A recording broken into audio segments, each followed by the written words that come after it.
Did you know that roughly 75% of all shopping carts are abandoned? That's right, only 1 in every 4 shoppers who add something to their cart will actually go through with buying it. At Drip, we know abandoned carts are significant revenue opportunities, and you need to have an effective strategy in place to turn more abandoned carts into purchases. In this video, we'll walk through how to set up a cart abandonment workflow and give you all of the tips and tricks you need to create a winning cart abandonment strategy. Creating and implementing a cart abandonment strategy seems daunting. Where should you even start? To help you out, we've made it simple with our pre-made visual workflows.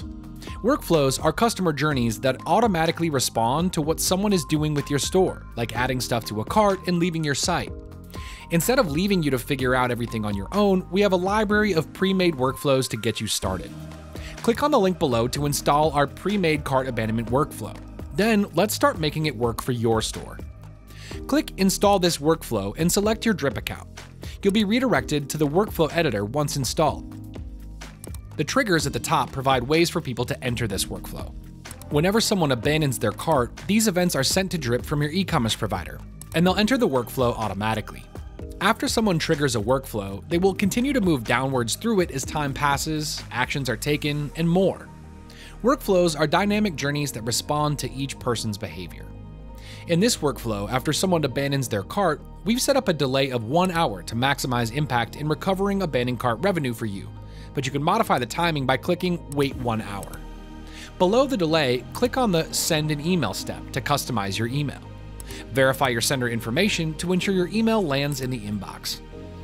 This info gets pulled from your basic email settings under Settings, Email Settings, and you're able to update it at any time under the Settings tab of the email. Click Edit Email when you're done. The body of your email will already include dynamic product blocks to display the items in your customer's cart. To make this email match your brand, we recommend adding your logo, editing the colors to match your brand, and writing a subject line in your brand voice. Preview how your email will display on a mobile device by selecting Mobile. If you want to tweak how your email displays on mobile, you can flip or unstack content to make it a more pleasant experience. Once your email is built, click Preview to preview how the email looks on desktop, tablet, and mobile devices. Navigate back to the workflow editor and you'll see that there are 2 more delays in the workflow. We've set these delays to ensure that people don't re-enter the workflow too soon after they've made a purchase or abandon their cart. You can always change the delays to fit your needs or customer base by clicking on the Delay step.